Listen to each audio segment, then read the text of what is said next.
시간에 또 하나님 말씀 이어가겠습니다. 오전에 다니엘서 5장 22절에서 31절을 지금 말씀 전하고 있어요. 메네 대결 우바르신. 그래서 지금 메네 대결, 하나님 앞에서 저울을 달아보니까 부족함이 보여졌어요. 이 말씀은 하나님 앞에 부족하니 심판받는다라는 것을 오전 내내 지금 말씀드렸습니다. 그리고 이제 우바르신에 대해서 또한 말씀드렸습니다. 우바르신은 하나님 앞에 부족하면 심판받습니다. 세상에 부족한 건 괜찮습니다. 하나님 앞에 부족하면 심판을 받는데, 라오디게아 교회가 마지막에 이렇게 심판을 받습니다. 라오디게아 교회에 들어온 세 가지가 있습니다. 하나는 인본주의가 들어오고요, 하나는 물질 만능주의가 들어오고, 하나는 종교다원주의가 들어옵니다.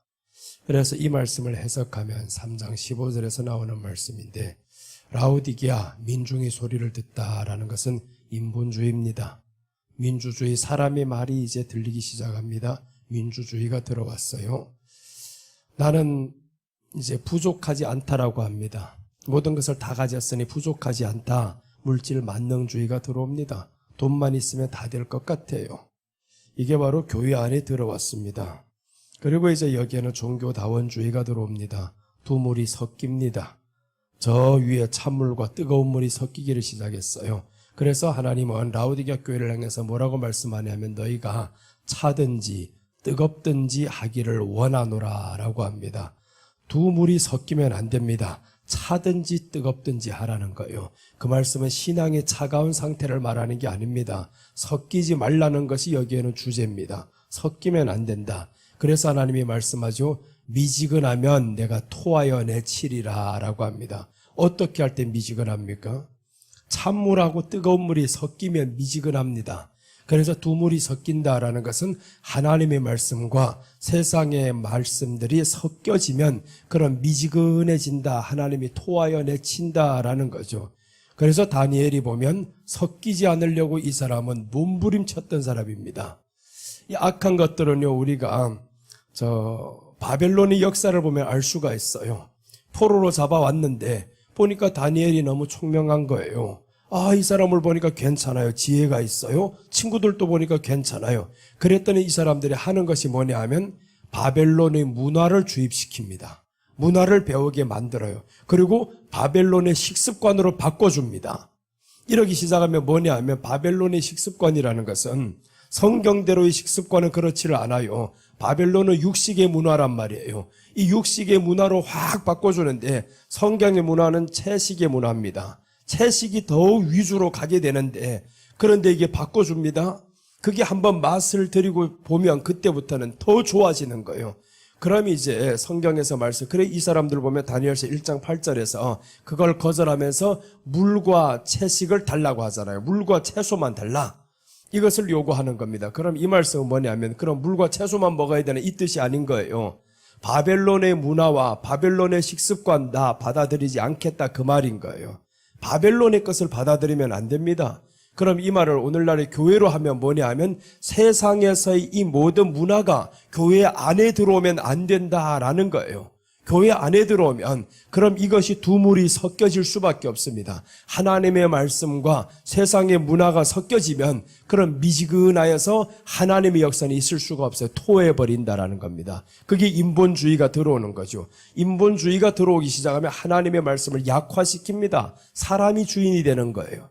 그것을 지금까지 말씀드렸습니다. 오늘 이 시간에는 이제 셋째, 다니엘의 모습을 말씀드립니다. 다니엘의 모습을 보시면 이제 본문으로 한번 갑니다. 다니엘서 5장 29절 말씀입니다. 다니엘서 5장 29절 보시면 이제 다니엘의 모습이 나오는데 5장 29절입니다. 5장 29절 보시면, 이에 벨사살이 명하여 무리로 다니엘에게 자주옷을 입히게 하며 금사슬로 그의 목에 들이우게 하고 그를 위하여 조서를 내려 나라의 셋째 지리자를 삼으니라. 다니엘의 모습은 하나님을 의지한 결과였습니다. 다니엘은 하나님을 의지하는 자였었고요. 그래서 오늘 29절의 말씀은 하나님을 의지하는 자의 다니엘의 모습인 거예요. 하나님을 의지했던 자의 결과가 어떻게 됐냐? 존귀하게 되었습니다. 그럼 하나님을 의지한다라는 것은 그저 우리가 주여 의지합니다, 주여 믿습니다, 이게 아니라는 거예요. 하나님을 의지했던 다니엘 한번 다니엘서 1장으로 넘어가 보셔요.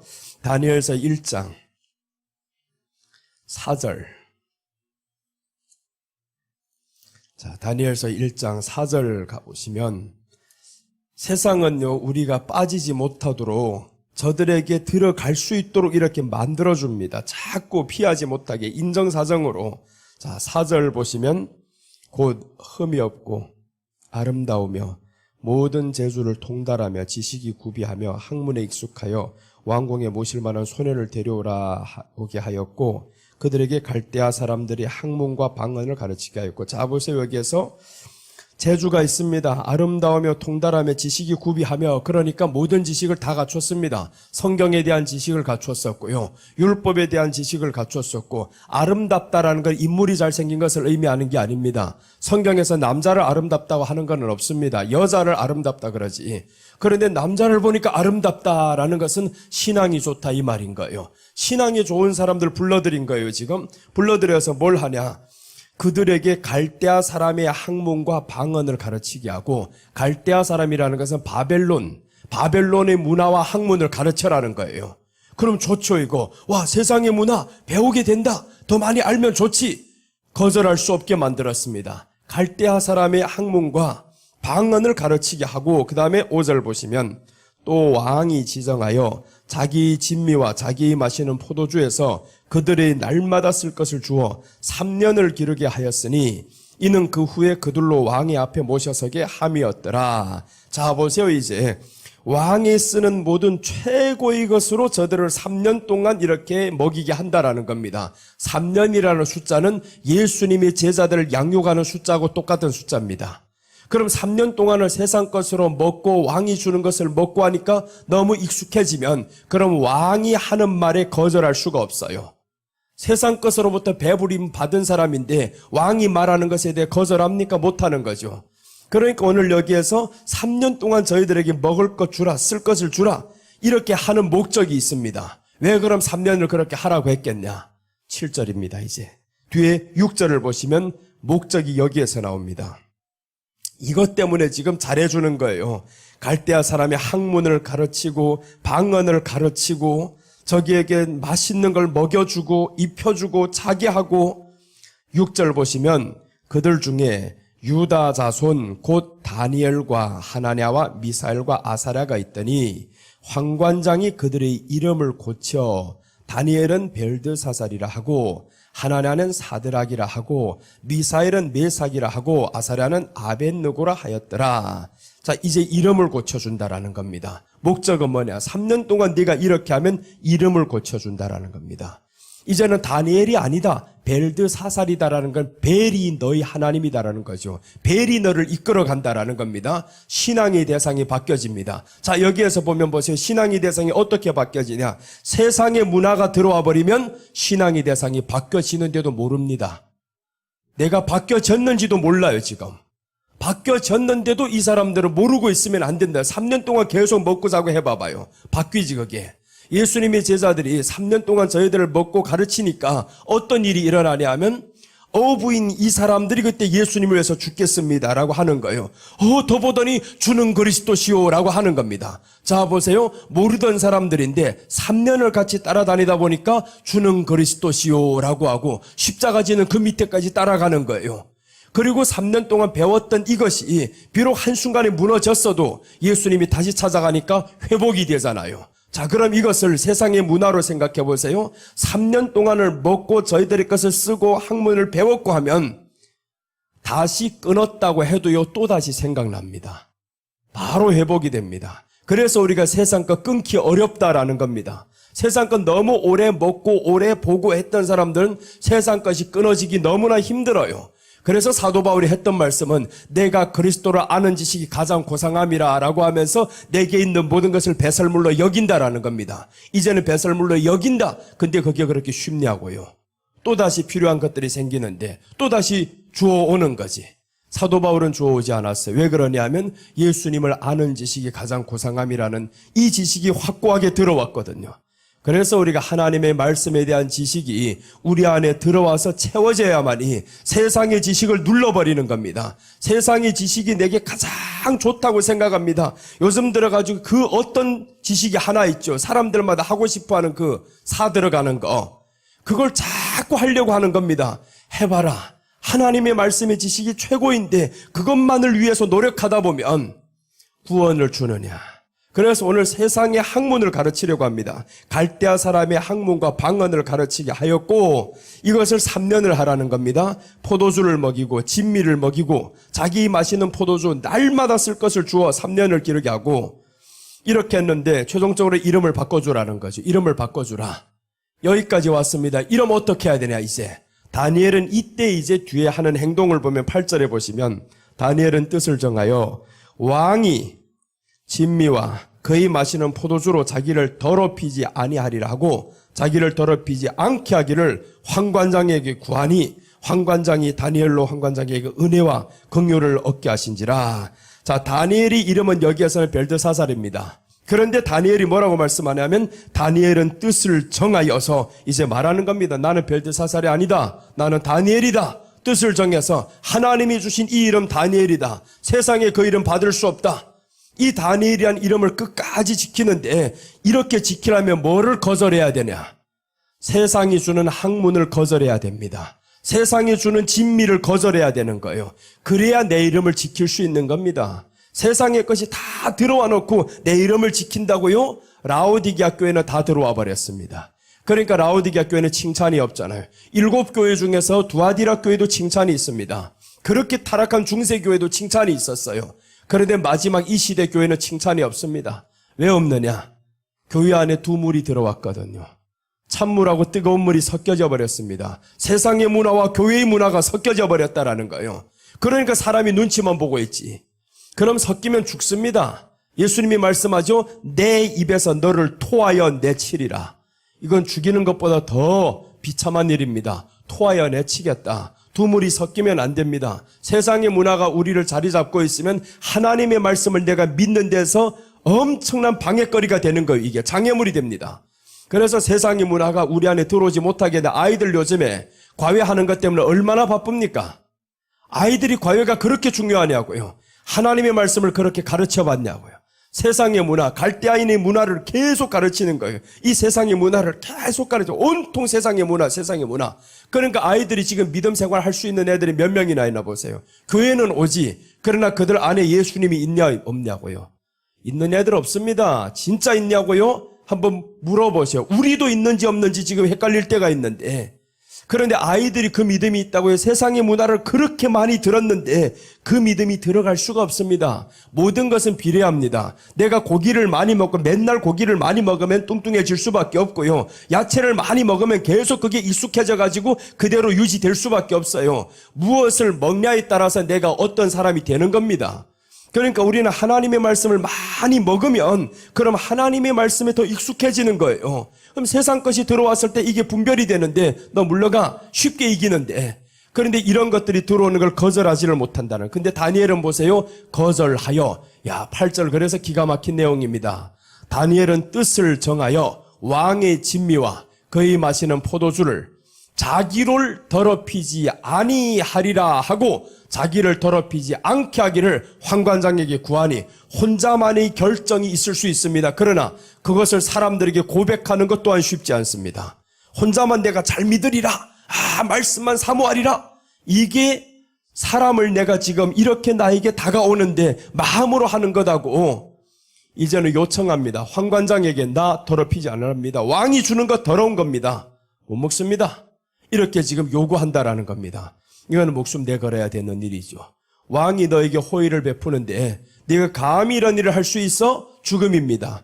그 죽음과 내 이름을 바꾸겠다라는 거죠. 내가 가진 이 이름, 다니엘이란 이 이름을 내가 놓칠 수 없습니다. 그것이 들어오면 나는 벨드사살로 살아야 되는 거예요. 다니엘로 살 수가 없습니다. 벨드사살로 살래 아니면 다니엘로 살래 이 두 가지는요 결정적인 이 내용이 뭐냐 하면 벨드사살로 살려면 왕이 주는 건 먹어야 되는 거예요. 그리고 이제 왕이 음식에서 나오는 이 모든 문화와 이런 것들을 다 받아들여야 됩니다. 그런 벨드사살로 살아야 되는 거예요. 그래서 우리가 한번 돌아봐야 되는데, 나는 지금 성도로 살아가느냐 아니면 세상이 주는 벨드사살로 살아가느냐, 여기에 이제 한번 자신을 저울에 올려놔봐야 되는 거예요. 성도로 살아간다고 하면 진미가 없을 때, 진미가 없다고 해가지고 우는 사람들, 요 사람은 벨드사살로 살아온 세월이 길어요. 벨드사살로 살아왔단 말이에요. 이미 거기에 너무 익숙해진 거예요. 먹을 것 없다고, 아니 진미가 없다고, 왕이 주는 것이 없다고 이제는 막 마음에 힘들어 울고. 오늘날 대부분 기도의 제목을 한번 돌아보셔요. 아닌가? 기도의 제목이 뭐냐고요? 다 문제 해결 때문에 오잖아요. 먹고 사는 문제 때문에 기도를 한단 말이에요. 다니엘은 풍족하게 주는 것마저도 싫다고 했습니다. 우리는 주는 것도 없는데 있는 거 잃어버렸는데 얼마나 감사해요. 있는 것 잃어버렸다라는 거는 다시 말하면 나는 다니엘로 살 수 있는 길이 더 열린 거예요. 네가 거절을 못하니까 이렇게 하나 덜어줬는데 이게 내가 죽을 일도 아닌 거예요. 근데 다니엘은 거절을 하면 죽을 일입니다. 이거는 죽을 일도 아니고 자동으로 이렇게 없어졌으면 내 짐을 덜어준 건데 오히려 감사를 내야지. 그런데 그때 감사가 나갑니까? 오히려 더 회복시켜달라 그러지. 더 채워달라 그러지. 안 채워주면 오히려 원망하고. 그게 우리 모습이라고 한다면 나는 다니엘이 아니라 이미 벨드사살로 살아왔던 세월이라는 것을 알 수 있어요. 그래서 다니엘의 모습은 오늘 이것을 거절했기 때문에 왕 앞에 나가서 당신 메네메네 대결 우바르신 할 수 있는 겁니다. 그걸 거절하지 못한 사람 절대로 나아가서 이런 말 못합니다. 메네메네, 하나님이 당신을 끊어버린다고.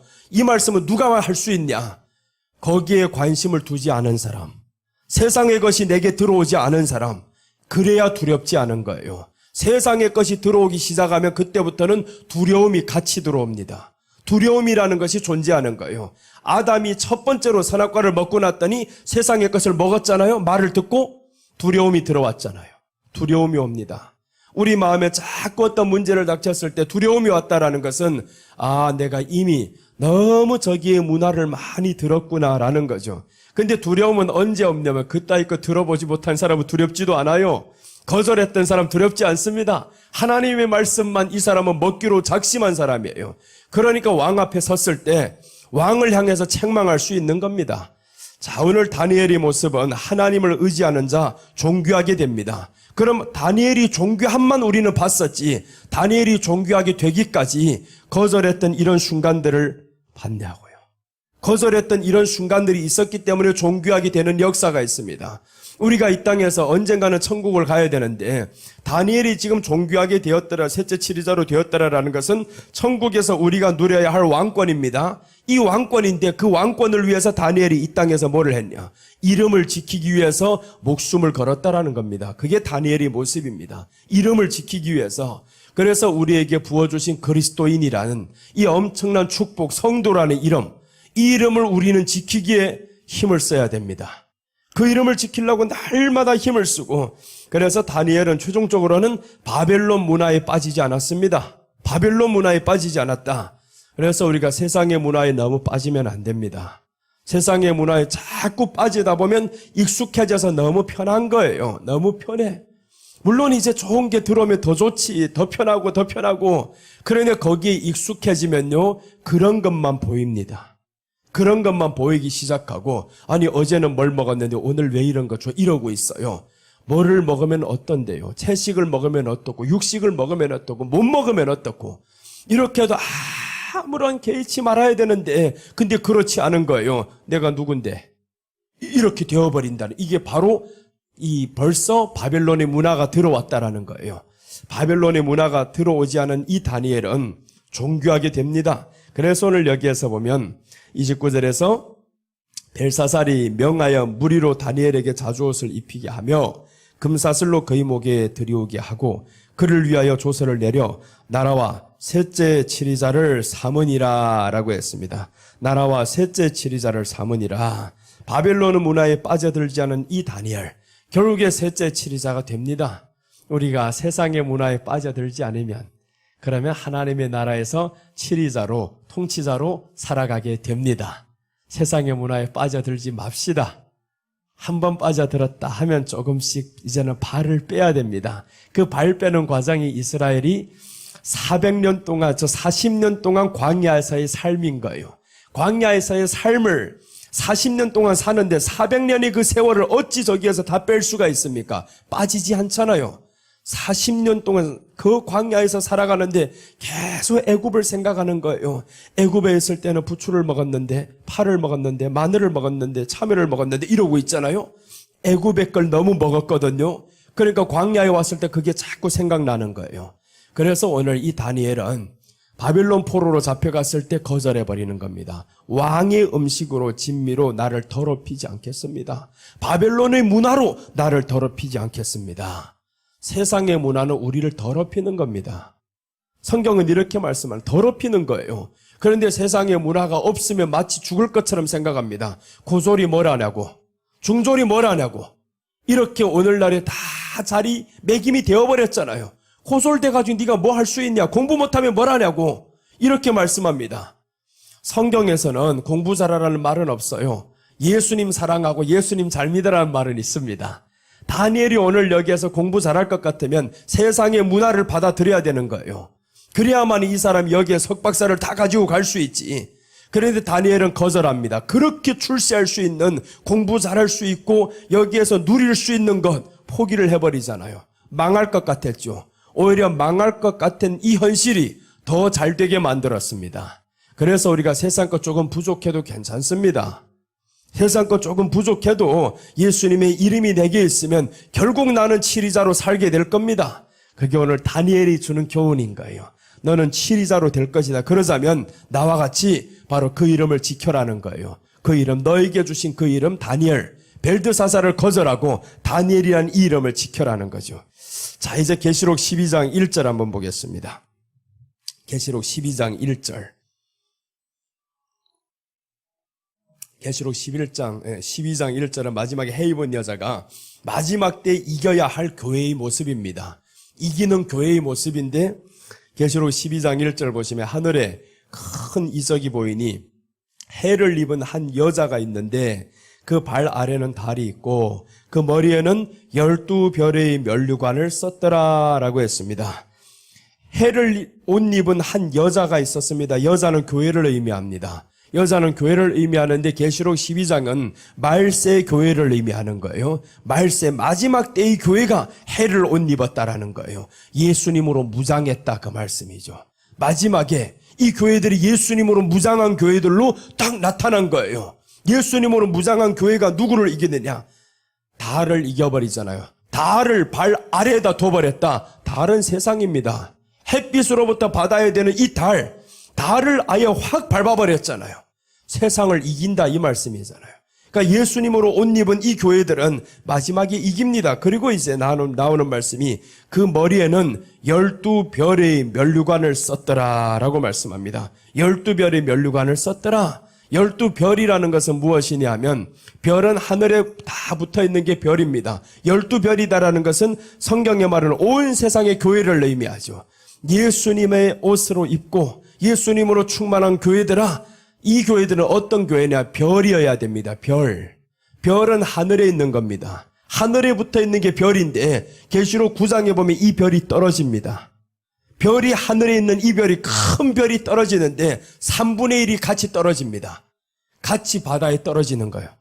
그럼 별이 타락하면 땅에 오면 이 별이 어디를 보고 살아야 됩니까? 땅의 것만 이제 보고 살아야 되지. 그런데 계시록 1장 20절에 보니까 별이 누구냐? 마지막에 주의 사자라고 했습니다. 하나님의 종들이 마지막에 어디에 걸려 있어야 되냐? 하늘에 걸려 있어야 됩니다. 오늘 그래서 다니엘은 어떤 사람이냐면 마지막 때 하늘에 걸려 있는 별인 거예요. 세상의 문화를 거절하잖아요. 세상의 진미를 거절하잖아요. 이게 말세주의 종입니다. 말세 하나님의 종들은 저 위에 걸려 있어서 세상의 문화 들어올 수가 없어요. 나는 별이야. 별은 오직 햇빛을 보고 살아야 됩니다. 해가 빛을 주지 않으면 별은 빛이 있을 수 없어요. 해가 나타나면 별이 없습니다. 해가 없는 공간에서 우리는 비추면서 살아야 됩니다. 그 말씀은 예수님이 재림 전까지는 우리가 예수님이 빛을 받아서 비추는 거예요. 어두운 밤에 우리가 비추면서 살아야 된다, 이 말씀인 거죠.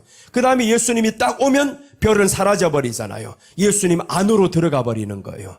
그래서 계시록에 딱 보면 우리가 하나님의 장막에 들어가서 함께 산다라고 합니다. 별이 필요 없어요.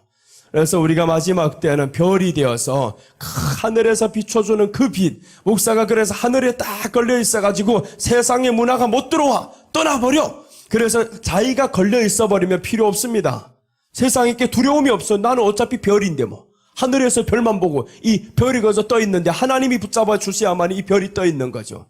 그러니까 하나님이 붙잡아 주시는 이 사람, 이게 바로 마지막 때 일어날 하나님의 교회, 예수님으로 무장한 교회입니다. 자, 그리고 하나 더 보겠습니다. 계시록 20장 4절.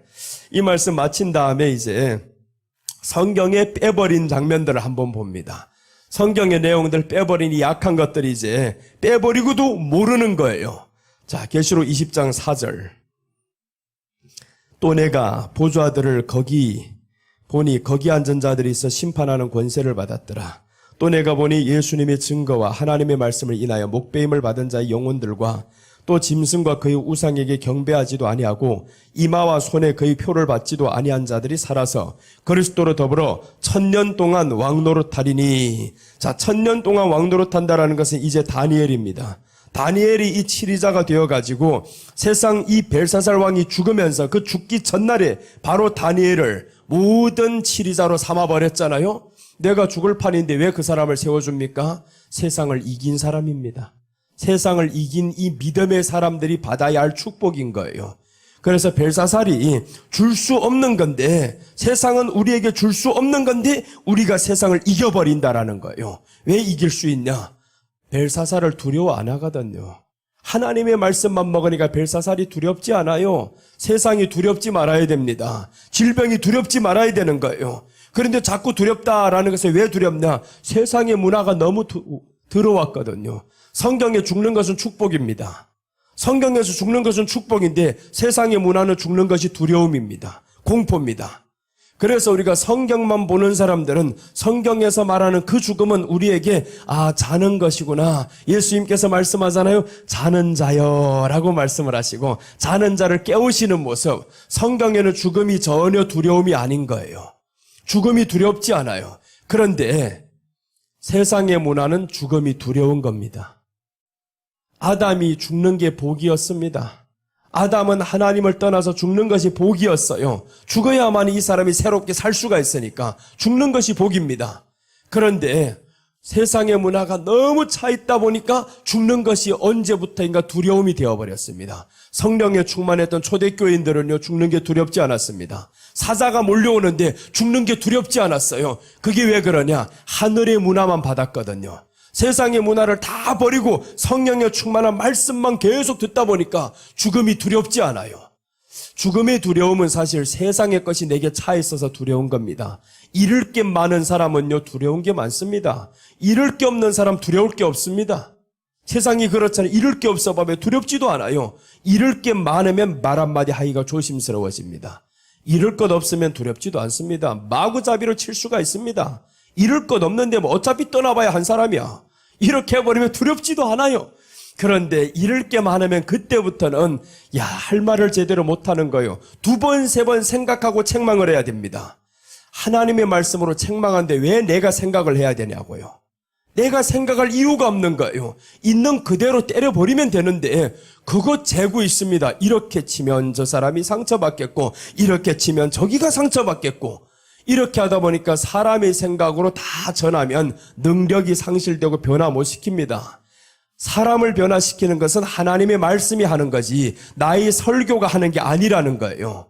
하나님의 말씀 있는 그대로 설교를 가감하지 말고 무조건 전해버려라. 네 생각 들어가면 그때부터는 역사가 끝난다라는 거예요. 자, 그래서 오늘 여기서 이 사람들은 우상에게도 경배하지 아니하고 이마와 손에 그의 표를 받지도 아니한 자들이 살아서 그리스도로 더불어 왕노릇한다라고 했습니다. 우상에게 경배 안 했다라고 합니다. 벨사살이 세워놓은, 느부갓네살이 세워놓은 그 금신상에게 절을 안 한다라는 거죠. 절을 왜 안 하겠습니까? 먹은 것 없는데. 네가 주는 건 먹지도 않았어. 네가 주는 문화 받지도 않았어. 그러니까 두려움이 없는 거예요. 그런데 저가 주는 걸 다 먹었으면 두려움이 오는 거죠. 그때부터는 거절을 못합니다. 인정사정이 있잖아요. 많이 얻어 먹었으니까. 그러니까 거기를 거절 못하게 되는 거예요. 그런데 우리가 그것들을 처음부터 거절했던 이 친구들 4사람은 보세요. 처음부터 뜻을 정해서 저들을 거절 다 했거든요. 먹지 않았어요. 그러니까 벨사살이 저 느부갓네살이 뭐라고 해도 우리는 절 안 합니다 라고 하잖아요. 절할 수가 없습니다.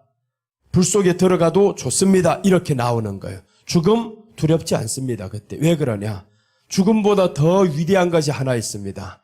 내가 주님의 뜻을 위해서라면, 주님을 위해서라면, 그래서 성경에 그리 아니하실지라도 라는 말을 다른 말로 하면 주님을 위해서라면, 말씀을 위해서라면 이런 거예요.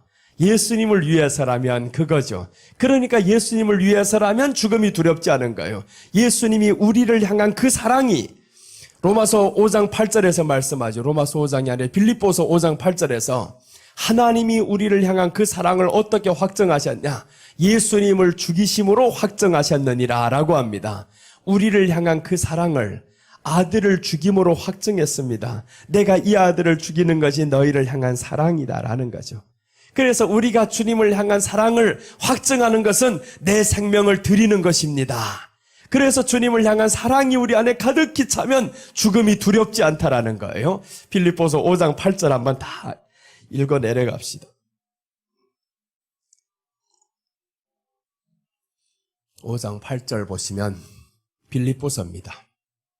빌립보서 5장 8절. 2장 8절. 빌립보서 2장 8절입니다. 죄송합니다. 자꾸 이렇게 실수를 해요. 빌립보서 2장 8절 보시면 사람의 모양으로 나타나셨음에 자기를 낮추시고 죽기까지 복종하셨으니 곧 십자가에 죽으심이라. 사랑을 확정하셨느니라는 말씀이 어디 나오는데 이게 또 깜빡했네요. 하나님이 자기가 우리를 향한 사랑을 확정하셨느니라. 로마서 5장 8절 맞아요? 맞는데 엉뚱한 데로 갔네 내가. 자, 맞는데 이렇게 실수하는 게 인간미가 있잖아요. 자, 로마서 5장 8절. 우리가 아직 죄인 되었을 때 그리스도께서 우리를 위하여 죽으심으로 하나님께서 우리에게 대한 자기의 사랑을 확정하셨느니라 라고 했습니다. 예수님이 우리를 위해서 죽으심으로 하나님이 우리를 향한 사랑을 확증하셨다라는 거예요. 보여줬다 봐라. 내가 예수를 죽임으로 인해서 너희를 향한 사랑 봤지라는 겁니다. 그럼 우리가 보세요. 하나님은 예수님을 죽임으로 자신의 사랑을 확정시켰어요. 그럼 우리도 마찬가지죠. 내가 하나님을 위해서 나의 생명을 죽임으로 하나님께 나아갑니다. 이게 확정하는 게 아닙니까? 그래서 그 사랑을 받았다라는 것은 하나님이 우리를 사랑하셨어요. 그 사랑을 알았다라는 것은 나의 생명을 기꺼이 하나님을 위해서 죽습니다. 주님을 위해서라면 할 수 있습니다. 그게 바로 다니엘서 3장 18절입니다. 그리 아니하실지라도 우리는 불에 들어간다라는 거예요. 하나님이 우리를 살려주지 않고 그 불 속에서 우리가 죽을지라도 들어가겠습니다. 라는 이 말인 거죠. 내 생명보다 중요한 것은 하나님의 말씀을 지키는 겁니다. 이 고백을 했던 겁니다. 그런 고백이 어떻게 나오느냐? 세상의 문화가 들어 안 오면 된다니까요. 쉬워요. 세상의 문화가 들어오면 그 고백이 나올 수가 없어요. 왜 그러냐면 세상의 문화는 남을 위해서 죽는 문화가 아닙니다. 로마서에 보시면 뭐라고 말씀하냐면 의인을 위해서 죽는 자가 혹 있거니와 이런 말씀인데 로마서 8장인가? 로마서 8장 7절 한번 보세요. 맞나 안 맞나? 로마서 8장 7절 육신의 생각은 하나님의 법에 보가시오서 얘는 하나님의 이 말씀이 아닌데 다음 시간에 찾으면 이제 다시 돌아오겠습니다. 찾지 못하겠어요? 이제 의인을 위해서 선인을 위해서 죽는 자가 혹 있어요. 친구를 위해서 죽는 것이 쉽지 않고 그러나 원수를 위해서 죽는 것이 더 어렵다라는 거예요. 원수를 위해서 죽는 것이 어려운데 너희 세상을 봐라. 친구를 위해서 죽는 사람이 간혹 있지? 이렇게 말씀을 간혹 있다. 이게 대단한 겁니다. 그런데 죄인을 위해서 죽는 사람 봤냐 이거죠. 없다라는 겁니다. 근데 이 죄인을 위해서 누가 죽었느냐? 하나님이 독생자 예수님을 죽였다라는 겁니다. 너희는 자식을 위해서 죽을 수 있지 친구를 위해서 죽을 수 있는 사람 있냐? 없죠. 그런데 하나님은 죄인을 위해서 죽었다. 그러니까 우리가 예수님의 부활을 믿는다. 하나님 아버지를 믿는다, 말씀만 믿는다, 이 말씀이 우리 안에 채워지면 그럼 세상의 문화가 자연적으로 우리 안에서 떠나갑니다. 그럼 우리는 예수님밖에 없어요. 그래서 우리가 세상의 것을 조금 내려놓는다라는 것은 하나님의 것으로 더 채워내야 이게 떠나가는 거지. 보는 것 세상 것이고 먹는 것 세상 것이고 행동하는 것 세상 것이고 절대로 우리가 이길 수 없는 구조로 갑니다. 그래서 많이 채워내야 되는 거예요. 예수님을 의지하는 자가 존귀하게 된다. 이걸 누구 모릅니까? 의지하는 자가 존귀하게 된다. 근데 의지가 뭐냐고요. 의지라는 것은 세상 것을 내게 들어올 때 버리는 거예요. 거절하는 거예요. 세상의 문화가 들어오는 것을 거절해야 되는데 마치 오늘날에는 학벌이 없으면 안 될 것처럼 하는 교회의 문화, 이 문화가 지금 세상에 있게 다 들어와 버렸잖아요. 세상의 것이 다 교회 안에 들어오기 마땅한 것처럼 생각됩니다. 너무 맞는 것 같아요. 왜 그러냐면 저기도 이렇게 하고 저기도 다 그렇게 하거든요. 그러니까 교회 안에 그것이 서서히 들어와서 자리를 잡아버렸습니다. 그러니까 이런 사람들이 하나님의 말씀을 그대로 전하겠냐고요. 사람의 생각으로만 전할 수밖에 없죠. 자, 이제 이렇게 다니엘의 모습은 예수님을 의지하는 자 존귀하게 됩니다. 그 왕 앞에 가서 책망할 수 있었던 것은 오직 하나님만 의지했기 때문에 그 의지는 바로 처음부터 이 사람은 세상의 문화를 거절해버렸습니다. 바벨론의 문화를 거절하고 방언을 거절하고, 물론 요즘 들어가지고 여러 가지 언어를 하면 얼마나 좋아요. 좋죠. 그러나 히브리어만 하겠습니다 라고 고집을 한다는, 나는 우리 문화만 가집니다, 우리 언어만 하겠습니다 이러고 나간다라는 거예요. 그러면서 거절합니다. 진미를 거절하고 채식만 하겠습니다. 10일 동안 한번 비교 봅시다. 그래서 비교해보는 거예요. 누가 더 윤택한가 봅시다. 봤더니 말씀만 먹는 사람이 더 충만했더라는 거예요. 얼굴빛이 더 환해지고 말씀만 먹는 사람 더 환해졌습니다. 세상 것으로 가득 조미료만 친 것 먹었더니 얼굴은 비록 이게 괜찮아 보이는데 이게 좀 이상해요. 자, 다니엘의 모습 여기까지 보고요. 이제 창세기 49장 24절 한번 보겠습니다. 창세기 49장 24절.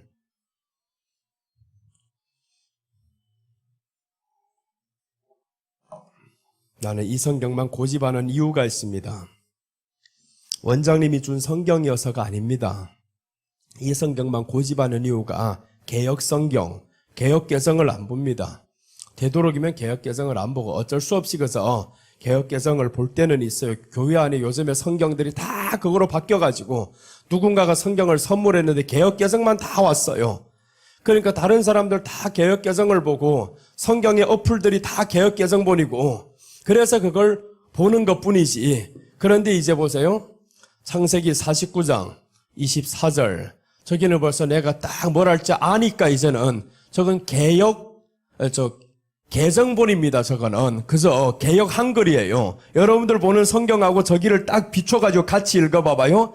여러분들 딱 멈추는 데까지 한번 봅니다. 여러분들 49장 24절은 어디까지 나왔냐 하면 힘입음이라 여기까지 나올 거예요. 자, 같이 읽겠습니다. 여러분이 성경을 보고 읽으세요. 앞을 보지 말고 성경을 보세요. 성경, 그 성경에는 어떻게 되어 있냐면, 자, 같이 읽습니다. 요셉의 활이 도리어 경강하며 그의 팔이 힘이 있으니 야곱의 전능자의 손을 힘입음이라. 그로부터 저기는 그러니까 개정본을 쳐서 개역 한글판을 지금 읽는 거예요. 성경을 찾았는데 개역 개정으로 뜬 게 아니고 개역 한글로 바꾼 겁니다. 그 다음에 더 있어요? 그렇죠. 그건 한글본이고 그 다음에 이제 개역 개정 가지고 있는 성경들은 더 없죠. 뒤에 힘읍임이라까지죠. 그럼 저렇게 긴 말씀들, 그로부터 이스라엘의 반석이 목자가 나도다 했는데 저건 어디 갔어요? 여러분들 가지고 있는 성경 어디 갔냐고요? 이 성경을 원래 우리 갖고 있는 성경은 다 이거였습니다. 한글본이었어요. 한글본. 그런데 이걸 다 폐기해버리고 개역개정본으로 교회 안에서 통으로 다 바꾸게 만들었단 말이에요. 3만 원씩 사가지고. 그렇게 많은 수천만의 성경을 지금 다 바꾸면 돈이 얼마나 들어갑니까? 그걸 다 바꿔놓은 결과가 뭐예요, 지금? 하나님 말씀 빼버린 건 알게 되었냐고. 저걸 뭘 뺐나 봐봐요. 지금 빼도 적당한 걸 빼야 됩니다. 근데 뭘 뺐는가 봐봐요. 이스라엘의 반석인 목자가 누구예요? 예수님. 목자의 손을 힘입으면 지금은 개정을 찾은 거예요. 목자의 손을 힘입음이라. 이 말씀은 뭐냐 하면, 자 봐요. 요셉의 활, 요셉이 누구를 의지했다 하는 말이냐면 이스라엘의 반석인 목자, 즉 예수님을 의지했다, 하나님을 힘입었다, 여기까지인 거예요. 그럼 여기에는 예수님이 중심이 아니라 요셉이 지금 하나님을 힘입었다, 여기까지인 거예요. 신앙으로 맞춰버렸습니다. 개역 한글을 넘어가요. 개역 한글을 보면 전능자의 손을 힘입음이라 했는데 그로부터라고 했죠. 그로부터, 요셉으로부터라는 말씀이죠. 요셉으로부터 이스라엘의 반석인 목자가 나도다. 자 보세요. 이스라엘은 이제부터 필로 써야 됩니다. 왜 그러냐면 이거 알고 보면요 엄청난 사건입니다. 예수님은 신약 성경의 마태복음에서 어떻게 나오냐면 아브라함과 다윗의 자손 예수 그리스도의 세계라라고 나옵니다. 그런데 오늘 저기에서는 예수님이 어디에서 나온다는 거예요. 지금 그로부터 하니까 요셉. 자, 그로부터, 요셉으로부터 누구 나오냐? 이스라엘의 반석인 목자가 나온다라는 거예요. 이스라엘의 반석인 목자는 예수님입니다. 예수님. 이 예수님이 어디에서부터 나오냐? 요셉으로부터 나온다라는 거예요. 그럼 이 말씀을 신약에 와서 어떻게 해석할 거냐? 이건 틀린 거예요. 요셉으로부터 나온다면 구약은 보면 이 요셉은 12형제가 있어요. 12형제가 있는데 이 12형제 중에 11째, 그리고 예수님은 어디에서 오냐면 유다에서부터 나옵니다. 유다에서부터. 그래서 창세기 49장 8절에 보면 유다의 홀에서 예수님이 나오는 거예요. 여기로부터 예수님이 나와요. 이렇게. 예수님이 유다의 지파로 온단 말이에요. 우리가 다 알고 있죠. 유다 지파로 온다. 그런데 성경은 또 어떻게 나옵니까? 요셉으로부터 온다 했죠. 이게 해석이 안 되니까 빼버린 거예요. 아예 그죠? 이거 보니까 요셉 이거 틀렸다. 이거 어떻게 요셉으로 온다는 게 어디 맞냐 이거. 근데 성경은 이미 벌써 그로부터 이스라엘의 반석인 목자가 나도다. 요셉의 활이 도리어 경강하며 그의 팔이 힘이 있으니 야곱의 전능자의 손을 힘입음이라. 그로부터 요셉이 아닙니까? 그대로 읽으면 그로부터 이스라엘의 반석인 목자가 나도다. 그러면 이스라엘의 반석인 목자 예수님인데 예수님이 요셉으로부터나 요셉 지파로부터 나온다 하면 유다 지파가 뭐가 되냐고요. 성경이 안 맞다 이거예요. 해석이 안 되니까 그럼 빼버려야 되냐. 해석을 못하면요 못한다고 그대로 둬야 됩니다. 내가 해석 안 되는 거 그럼 다 빼야 됩니까 그거? 학자들이 해석이 안 되면 빼야 되냐고요. 그대로 둬야 되는 거예요. 해석이 안 돼도 그대로 둬야 되는데 왜 이 통째로 예수님을 빼버리냐고요. 다른 것도 아니고 마귀가 와서 떡을 먹더라 하는 걸 뺀 것이 아니고 왜 예수님이란 이 엄청난 내용을 죽여버리냐고 이거. 그래서 그로부터 이스라엘의 반석인 목자가 나도다. 요것만 뒤에 빼버리면요 그저 예수님이 없어요. 요셉이 지금 예수님을 힘입은 겁니다. 야곱의 전능자의 손을 힘입음이라 여기까지인 거예요. 그런데 뒤에 예수님이 나오잖아요. 그로부터 이스라엘의 반석인 목자가 나도다. 이스라엘의 반석인 목자 예수님이 여기서 나옵니다. 그래서 이것을 우리가 영적으로 깊이 풀어야 되는 거예요. 이게 안 풀리는 거 아닙니다. 풀립니다. 예수님은 여기로 오는 거예요. 요셉으로부터 오고 유다로부터 오고 두 가지로 다 옵니다. 신약 성경 예수님의 아버지가 이름이 뭐예요? 요셉이죠. 신기하잖아요. 아니 저 때부터도 요셉으로부터 나온다 했는데 왜 신약에 1500년 지난 그 신약에 와가지고 뭐야 이거 요셉이 어떻게 아버지가? 예수님의 아버지 이름이 요셉이야 이거? 자 구약에 보세요. 이제 신기한 게 또 하나 있습니다. 구약의 요셉의 아버지가 누구였어요? 야곱. 자 보세요. 신약과 구약이 이제 예수님이 출생하고 똑같이 가는 거. 저 요셉의 아버지 이름이 야곱입니다. 마태복음 1장 16절 한번 봐봐요. 마태복음 1장 16절. 야곱은 마리아의 남편 요셉을 낳았으니 마리아에게서 그리스도라 칭하는 예수가 나시니라. 야곱은 마리아의 남편 요셉을 낳았다라는 거예요.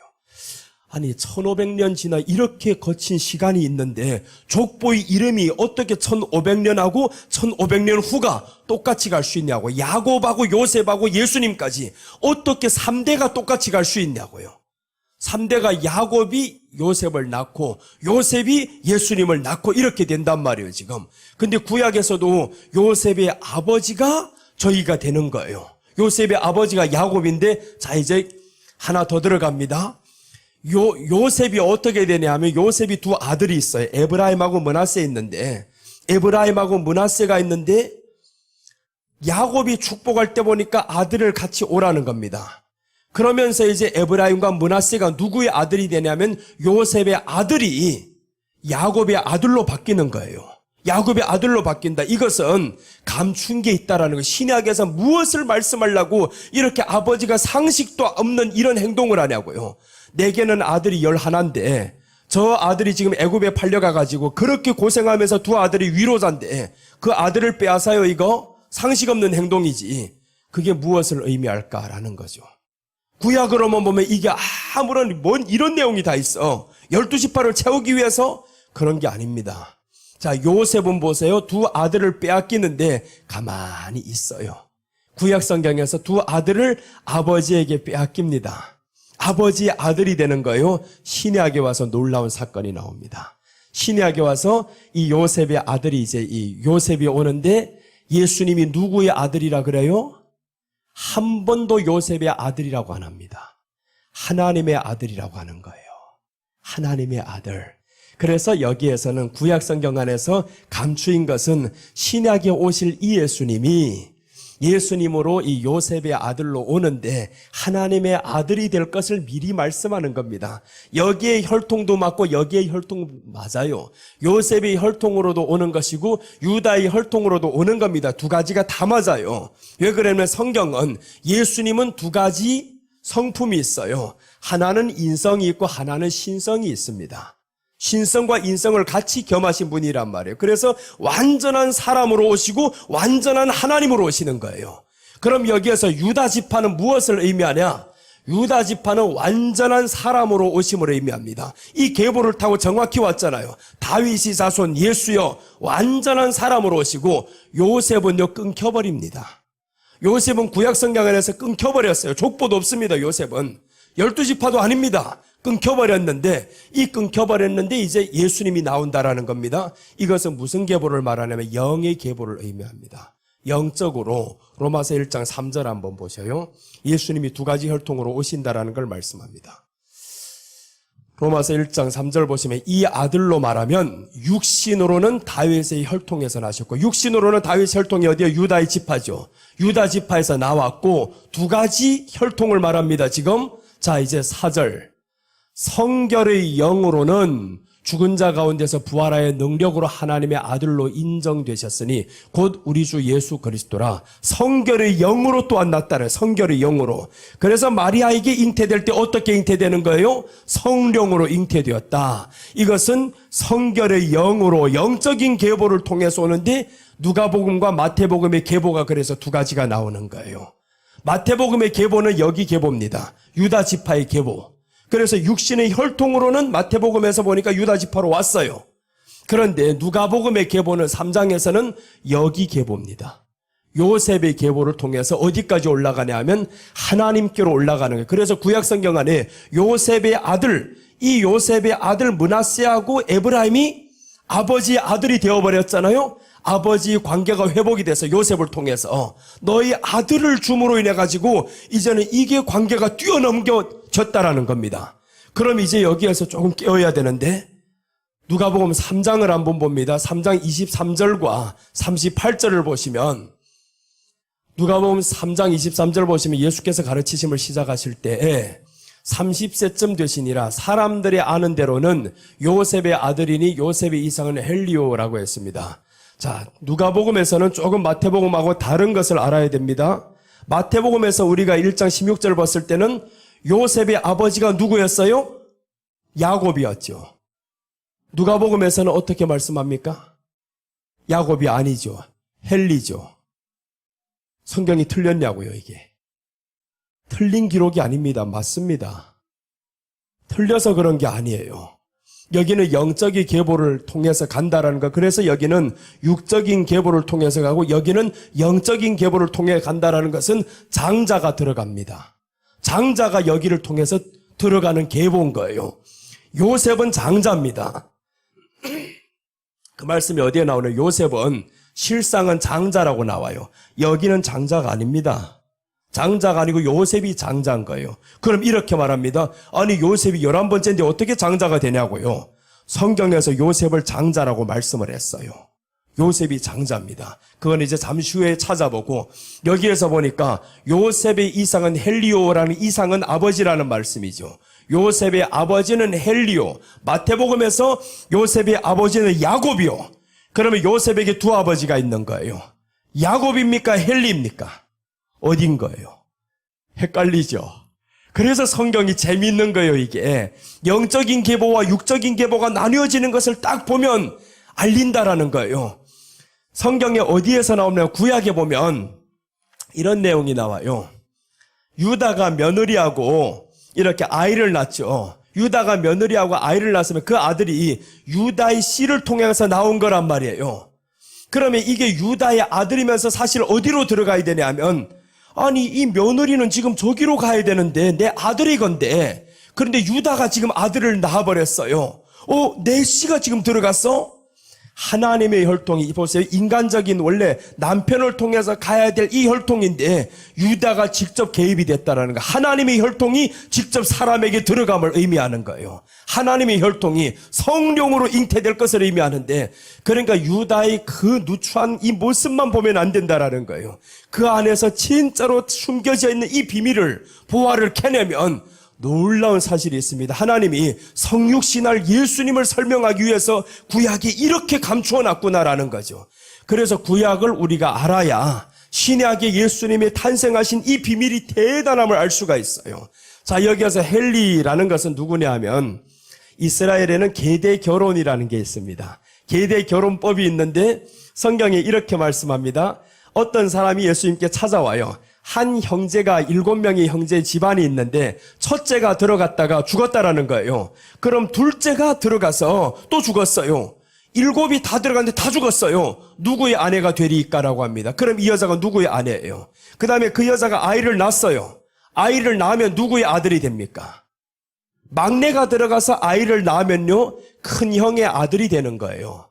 큰 형의 아들, 그거 계대 결혼인데 그럼 저기서 그런 뜻인 거예요. 지금 요셉이 있는데 하나는 야곱이고 하나는 헬리란 말이에요. 야곱은 동생임을 알 수 있어요. 야곱은 실제로 형은 이제 죽었단 말이에요. 죽고 나서 야곱이 들어가서 형의 자리에 들어간 거예요. 그렇게 하다 보니까 실제는 누구의 아들인 거예요? 야곱의 아들이지만 족보상으로는 누구에게 들어가는 거예요? 헬리에게 들어가는 거예요. 족보상으로는 헬리에게 들어간다. 그럼 누가복음 왜 족보를 이렇게 형에게 실제로는 난데 우리 형의 아들이 되어버렸단 말이에요. 실제로는 난데. 그래서 두 가지를 다 인정하는 거예요. 두 가지를 왜 인정하냐 하면 예수님이 탄생 때문에 그런 겁니다. 예수님의 탄생이 유다 지파로 오고 하나는 영의 계보로 온다. 이 영의 계보가 왜 중요하냐 하면 보세요. 여기부터 이제 중요한데 요셉으로부터 시작하는데 예수님으로부터 시작하는데 어디까지 가냐 이게 중요합니다. 그래서 위의 계보가 중요한 거예요. 여기 계보는 중요하다라는 것은 이 계보는 무엇을 의미하냐면 예수님의 탄생이 역사적으로 정확한 사실이다. 그래서 이 계보가 중요한 거예요. 예수님의 탄생은 아무도 부인할 수 없다. 역사적인 사건으로 사실로 이 땅에 태어나신 분이다. 그 다음에 이 태어나신 이분은 무엇을 회복하기 위해서 태어났냐? 족보를 회복하기 위함이라는 거예요. 족보를 회복하기 위함이라. 우리 형이 아들 못 낳고 죽었으니까 내가 대신에 들어가서 아들을 낳아줬어요. 그 아들을 낳아줬는데 이제 뒤로 쭉 올라가 보세요. 그래서 누가복음의 족보가 마태복음의 족보와는 게임이 안 됩니다. 훨씬 중요한 거예요. 여기에서는 올라가다 보면 이름이 계속 바뀝니다. 저쪽에서는 다른 사람이라고 이쪽은 이렇게 그러고 마태복음에는 다윗의 아들이 솔로몬이 이어갑니다. 누가복음은 솔로몬이 아닙니다. 다른 사람이 이어갑니다. 누가복음은 솔로몬이 다윗이 솔로몬을 낳고 솔로몬이 르호보암을 낳고 이렇게 내려가는데 누가복음은 그게 아닙니다. 다윗 딱 내려오면서 솔로몬이 사라져 버립니다. 누가 들어갔겠어요? 장자가 들어가지. 장자가 들어갑니다. 누가복음은 다 장자가 들어가요. 그래서 이제 누가복음의 족보를 보니까 헨리가 형이라는 걸 알 수가 있어요. 내가 왜 그걸 발견했냐면 솔로몬을 그래서 찾아본 거예요. 솔로몬은 그 가족 아래 6째입니다. 6째 아들인데 마태복음에는 솔로몬이 들어간단 말이에요. 다윗이 솔로몬을 낳고 솔로몬이 로보암을 낳고 이렇게 내려갑니다. 마태복음은. 그런데 누가복음에 와보니까 다윗을 한번 딱 거기 가보니까 아닌 거예요. 솔로몬이 아니야? 이게 웬일이지? 그 다음에 구약을 찾아봤어요. 아, 솔로몬이 몇째고 누가복음에서 말하는 이 다윗의 아들, 이 족보에서 나오는 이 아들이 몇째인가? 그걸 찾아봤더니 누가복음에서 나오는 이 아들은요, 장자인 거예요. 장자. 그래서 저기 확정을 지은 겁니다. 자, 이제 보세요. 제가 한번 여기를 찾아 읽어드릴게요. 누가복음 4장 31절. 저기를 한번 보고 이제 다시 오면 되니까 누가복음 4장 31절 한번 봅니다. 3장 31절입니다. 3장 31절입니다. 자, 누가복음은 지금 여기 아래에서부터 올라가는 거죠. 예수님으로부터 시작해서 요셉 올라가고 요셉으로부터 헨리 올라가고 이렇게 올라갑니다. 이제 올라가는데 자 보세요. 이제는 그 이상은 여기에다가 이상이라 하지 말고 그 아버지는 하고 넣어보셔요. 같이 읽겠습니다.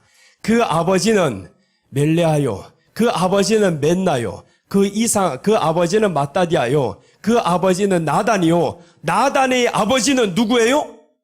다윗이요. 구약적인 누가복음에서는 그러니까 솔로몬이 계보를 통해서 가지 않는 거예요. 나단의 아버지가 다윗이라는 거예요. 그 다음에 위에서는 또 똑같습니다. 뒤에 하나 더 봐요. 이제 32절. 다윗의 아버지는 누구냐? 이세요라고 합니다. 다윗의 아버지는 이세요. 그 이상은 또 오벳이요. 이렇게 이제는 똑같죠. 이제는 장자거든요. 오벳이 장자거든요. 이렇게 해서 올라갑니다. 다윗은 막내였었죠. 막내였었는데 왜 그럼 다윗이 들어갔냐면 다윗이 족보는 중간에서 중요한 겁니다. 다윗으로부터 나온다라고 했어요. 그러니까 기준이 되는 거예요. 다윗을 통해서 보니까 누가복음은 나단으로 가고 마태복음은 솔로몬을 통해서 가는구나. 마태복음 한번 보고 옵시다. 마태복음 1장.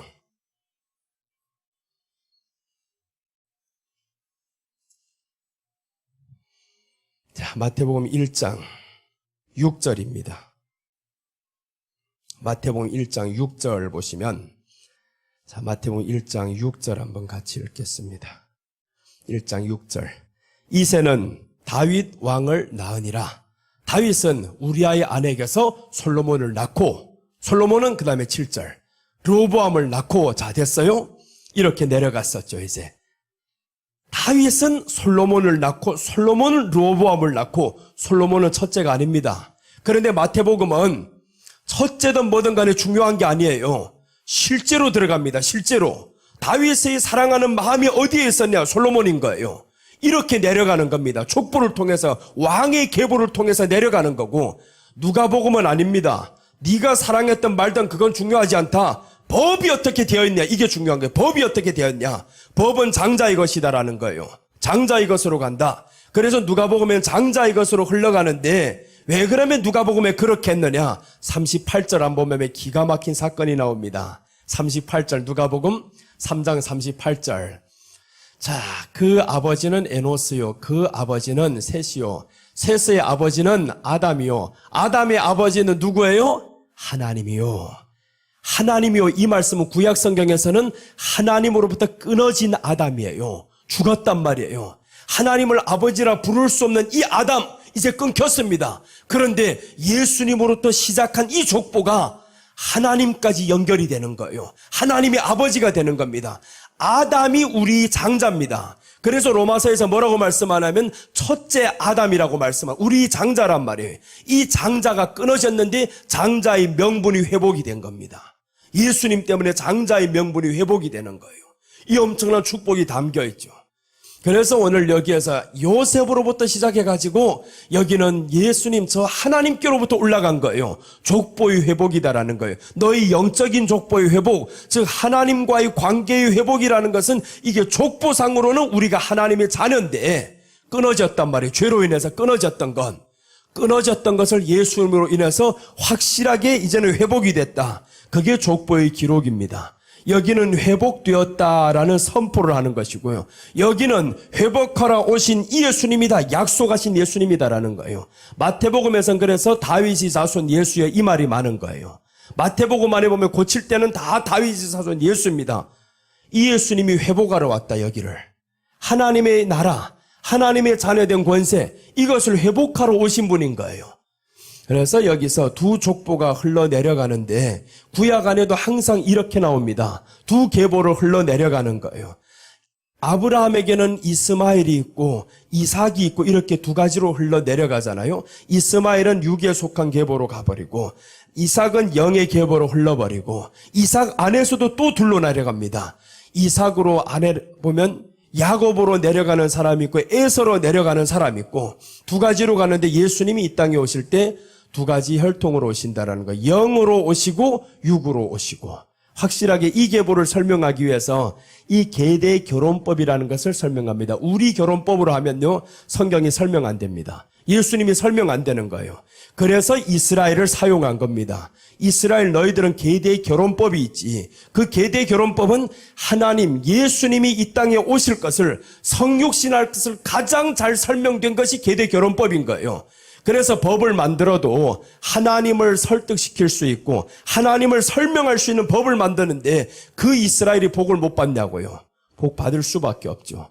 저들이 법은요 결혼하면 일주일 동안 잔치를 합니다. 그 일주일 잔치는 성경에 말하는 7년 잔치. 성경에서 일주일 동안 초청해서 잔치를 한다라는 것은 예수님이 보면 구약 성경에는 다 사람들 불러들여 잔치하는 거예요. 우리가 하나님 나라에 들어갔을 때 하나님이 이렇게 잔치하는 모습을 이스라엘에 잔치하는 그 모습을 통해서 보여준 거예요. 그래서 전체가 이스라엘은 다 하나님의 법을 예수님을 전하는 겁니다. 하나님을 전하는 이 행위. 그래서 이스라엘에게 조금만 알아도 이렇게 보여지는데 그래 이스라엘의 공부를 조금만 더 하면 더 많은 것들을 성경과 연결시킬 수 있죠. 그래서 배운 사람이 못 배운 나보다는 더 낫다라는 거예요. 이스라엘을 전공한 사람이 이런 말씀들 연결시켜보면 나보다 훨씬 깊고 넓게 할 수 있지. 나는 계대 결혼법 하나를 공부했어요. 그런데도 이게 연결이 되는데 그런데 그 사람들이 더 많이 알아봐요. 그래서 배운 사람 우리가 욕하면 안 되고 너무하면 안 되는 거예요. 다 유익한 거예요. 그리고 배웠다고 해가지고 연결 못하면 연결 못하는 당신은 나 같은 사람 말하지 마 이거예요. 서로 말하면 안 되는 겁니다. 내가 못 배웠다고 해가지고 배운 사람 또 에이 배웠다고 다 할 수 있냐? 그렇게 해서도 안 되는 거예요. 배운 사람이 알면 너보다 더 잘해. 훨씬 더 유익합니다. 그걸 이제 서로가 알고 있어야 되는 거죠. 그래서 여기에서 이렇게 엄청난 중요한 말씀을 이 예수님이 태어나는 계보를 왜 빼버려 이거. 그래서 화난다라는 게 화나. 왜 성경 바꾸면서 이걸 없애버렸냐 이거. 이 엄청난 비밀을 저기를 빼버리면 이게 설명이 안 됩니다. 이 설명이 안 되는 거예요. 이제 다시 한번 창세기 49장 24절 한번 봅니다. 요셉으로부터 나온다는 이거 빼버리면 이게 설명할 수 있나 봐봐요. 요셉의 활이 도리어 경강하며 그의 팔이 팔이 힘이 있으니 야곱의 전능자의 손을 힘입음이라. 여기까지 해봐봐요. 아무런 의미가 없어요. 야곱이 전능하신 자의 손을 힘입었다. 뭐로 설명합니까? 예수님이 설명 안 되죠. 그런데 그로부터 이스라엘 반석의 목자가 나도다. 그럼 이때부터 고민을 해야 되는 거예요. 아니 요셉으로부터 이스라엘의 반석의 목자 예수님이 나와? 이게 말이 돼? 이렇게 되는 거죠. 말이 돼? 그래서 성경은 유괴의 지식으로 깨닫는 게 아니라는 거예요. 성경이 조명이 없이는 이런 게 깨달음이 올 수가 없습니다. 성경이 조명이 딱 와야 이게 영적인 세계가 보이는 거지. 연결이 되는 거지. 성경은요 연결 못 시키면 절대로 이런 것들이 열리지 않아요. 그래서 이것들이 지금 설명이 안 되니까 빼버린 저 통째로 어떻게 빼버릴 수 있어요? 무슨 담대가리 가지고 저걸 빼냐 말이에요. 성경 1.1획이라도 없애면 안 되고 한 자를 더해도 하나님이 저주를 한다는데 저게 몇 자입니까? 그로부터 이스라엘의 반석인 목자가 나도다. 목자가 나도다. 예수님을 통째로 빼버렸으니까 그래서 마지막 때를 우리가 알 수 있는 거예요. 마지막 때는 예수님을 빼버리는 시대가 온다는 거죠. 성경에서 예수님을 통째로 지금 저기에서 빼버리고 있잖아요. 다른 데 다 있는데, 물론 있어요. 있는데 창세기에 나오는 이 예수님을 왜 빼버리냐고요. 이렇게 오묘하게 증거되는 예수님을 빼버리니까 그것도 모르고 지금 성경 다 바꿔도 좋다고 있어요. 성경 바꿔도. 그래서 우리는 비교해서 보자라는 거예요. 사람이라는 건 아무리 당신들이 꾀를 부려도 우리는 하나님의 말씀 있는 그대로 하나가 있고 이쪽도 있고 두 가지를 다 보는 거예요. 겸해서 보자. 그럼 내가 가지고 있는 개역 한글판만 이것만 그럼 정확하냐? 아닙니다. 킹제임스가 또 있잖아요. 그러니까 여러 가지를 다 겸해서 보는 겁니다. 이것 하다 보니까 또 어떨 때 이 안에 안 맞는 게 있어요. 그럼 그거하고 또 비교해 본단 말이에요. 그래서 우리는 더 하나님의 말씀 근접하게 가는 겁니다. 오늘 이렇게 저 말씀 빼버렸다는 사실을 보니까 이게 뭔가는 소름 돋잖아요. 막 어떻게 이런 일을 할 수가 있어. 네가 무슨 담대가를 가지고 이렇게 할 수가 있냐고요. 이 완전히 간이 부어도 정도가 있지 하나님의 말씀을 어떻게 저걸 뺄 수가 있냐고요. 그런데 빼버립니다. 빼버린 것보다 더 두려운 게 뭔지 아세요? 더 두려운 게 있습니다. 빼버린 것보다 더 두려운 게 있는 건 말 안 하는 겁니다. 있는 건 말하지 않은 건 더 나쁜 행동인 거예요. 그래서 성경은 있는 그대로 말하라는 거예요. 있는 그대로. 계시록 1장 2절 보세요. 계시록 1장 2절에서 어떻게 시작하는가. 계시록 1장 2절 보면 요한은 하나님의 말씀과 예수 그리스도의 증거 곧 자기가 본 것을 다 증거하였느니라. 내가 본 것 다 증거했다라는 거죠. 가감을 안 했다. 본 것을 다 전했다라는 겁니다. 본 것을 전하지 않으면 너 죽인다라는 거죠. 본 것을 전했다. 그러니까 있는 그대로를 다 전해야 된다라는 건데 있는 그대로를 전하지 않고 엉뚱한 소리만 하고 있어 이거. 그럼 하나님이 그 사람은 이미 벌써 버려진 겁니다. 버려졌는데도 버려진 사람은 모르고 있는 거예요. 버려졌는데 본문을 들고 왔는데 끝까지 엉뚱한 소리만 하고 있어요. 내가 지난번에 한번 듣다가 확 꺼버린 적이 있습니다. 처음부터 시작을 본문을 읽어놓고 왜 본문하는 소리 한 번도 안 하고 예수라는 소리 한 번도 안 하고 끝마치냐고 이거. 너무너무 열받을 때가 한두 번 아닙니다. 마지막 때 이렇게 예수님을 빼버려도 사람들은 그저 신앙의 소리만 하면 그게 진짜인 줄 알아요. 신앙의 소리. 신앙의 소리하고 성경의 말씀은 다릅니다. 신앙에 간증하는 것과 성경의 예수님을 전하는 것은 이건 다른 거예요. 신앙의 간증으로 사람을 바꾸는 게 아닙니다. 말씀으로 구원하는 거예요. 나의 간증이 사람을 구원하는 게 절대 아닙니다. 그런데 간증으로 도배해버린다라는 거예요. 세상의 말로 도배해버린다라는 겁니다. 그러면 하나님의 말씀이 사라지죠. 그럼 결국엔 마지막엔 사람들요, 이제 그런 게 너무 듣다 보니 익숙해지는 겁니다. 저렇게 하는 거구나. 설교를 원래 저렇게 하는 거구나. 이렇게 익숙해지는 겁니다. 이렇게 호도한다라는 거예요. 계속 마지막 때 가면. 그래서 우리는 깨어 있어야 됩니다. 깨어서 하나님의 말씀만 듣도록 눈을 부릅뜨고 있어야 되는 거예요. 눈을 부릅뜨고 최소한의 70% 이상은 하나님의 말씀으로 채워야지. 하나님의 말씀으로 이것으로 꽉 채우고 그래야 되는데 그게 아니고 온갖 간증으로만 가득히 채워 넣어버렸다. 그거는 물론 유익할 때는 있습니다. 간증이 유익하지 않다는 건 아니에요. 그러나 성경을 들고 나왔으면 예수님을 전해야 된다라는 거지. 예수님을 전해야 된다. 성경 들고 나왔으면, 본문을 들고 나왔으면. 그래서 오늘 이렇게 빼먹는 이런 자들의 모습을 오늘 본 겁니다. 현실로 지금 빼버렸잖아요. 성경을 지금 이렇게 통째로 빼먹어 보니까 놀랍잖아요. 너무 얼마나 화가 납니까? 이걸 어떻게 빼버릴 수가 있어요? 그리고 또 더 있습니다. 바꿔버린 내용들이 너무 많아요. 이 안에서. 하나하나 찾자고 보면 정말 화가 나서 볼 수가 없어요. 그 말을 다 하자니까 열받아서 지금 안 됩니다.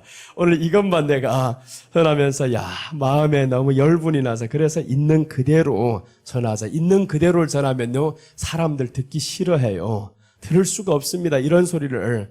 그러니까 자기한테 자꾸 유익한 소리만 해줘야 되는데 성경의 소리는 왜 익숙하지 않냐면 세상의 소리가 너무 익숙해졌기 때문에 성경의 소리만 하면 재미없는 겁니다. 재미없어져요. 익숙하지 않거든요. 그러니까 뭔가는 조미료를 자꾸 해요. 조미료를 타다 보니까 이게 점점 약화되는 거죠.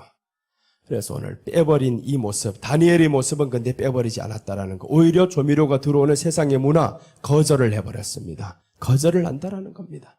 우리가 세상의 걸 보는 것 잘못된 게 아닙니다. 그것을 보되 그것을 가지고 성경을 어떻게 증거할 수 있을까? 이렇게 생각해야 되는 거죠.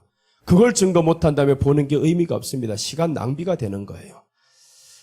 자, 오늘 다니엘의 모습까지 봤습니다. 다니엘의 모습은 예수님을 의지하는 자, 존귀하게 됩니다. 예수님을 의지한다라는 것은 그저 의지가 아닙니다. 힘들 때 찾는 이런 의지가 아닙니다. 오늘 성경의 원뜻의 의지라는 것은 다른 것이 들어오지 않았을 때 과감하게 이 사람들 책망할 수 있고 내가 죽음을 정말 두려워하지 않고 살아갈 수 있는 이런 의지함. 이게 바로 의지하는 자. 이런 사람을 존귀하게 여깁니다. 그래서 여러분 우리가 다 하나님을 진짜로 의지하는 자가 되시기를 바랍니다. 그러자면 세상의 것이 들어오는 것을 거절해야 됩니다. 있는 그대로 족하리라. 조금 없어도 괜찮으리라. 이걸 할 수 있어서 감사합니다. 그저 모든 것에 다 감사한 거예요. 감사. 예수님을 믿는 것이 감사하고 할 수 있어서 감사하고 조금 있어서 감사하고 없어서 감사하고 아파서 감사하고 모든 것을 다 감사로 하나님께 영화롭게 하시면 하나님이 이제 존귀하게 해주시는 그날이 속히 오게 될 겁니다. 여기까지 하겠습니다.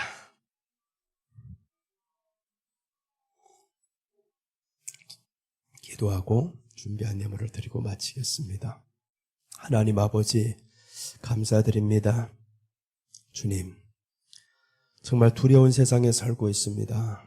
하나님의 말씀을 난도질하고 이렇게 하나님의 말씀을 빼버리고 없애버리는 이런 모습들이 우리들이 눈앞에 있는데 그것을 어찌 막아야 할지 막지는 못할지언정 우리가 정말 하나님의 말씀이 있는 그대로라도 전해야 되겠습니다. 그리고 세상의 문화가 우리 안에 들어오지 않도록 하나님 우리 자신을 지켜야 되겠습니다. 다니엘이 뜻을 정하여 하나님께 기도하며 또 나아가서 왕의 진미를 거절했고 환관장을 통해서 실제로 거절을 했습니다. 두려워하지 아니하고 세상의 것에 유혹되는 것보다 오히려 그것을 버릴 수 있는, 거절할 수 있는 이런 위대한 신앙, 하나님을 의지하는 자 되게 하여 주시옵소서. 지켜주신 은혜를 감사드리며 다시 오실 예수님의 이름으로 기도드립니다. 아멘. 네, 오늘 설명이 잘 안 됐어요, 이게. 이 설명이 되면 더 막 깊이 있게 가는데 이게 다른 설교를 하다가 이쪽으로 넘어가가지고 지금 설명이 잘은 안 되지만 이해하는 것만큼 받으셔서 그래서 설명이 잘 안 됐으면 안 된 것만큼 들으시고 다음번에 또 이제 할 수 있을 때 그때 또 이제 깊이로 들어가면 그때 또 이제 한 번 더 듣다 보면 이제 완전히 이해가 될 겁니다.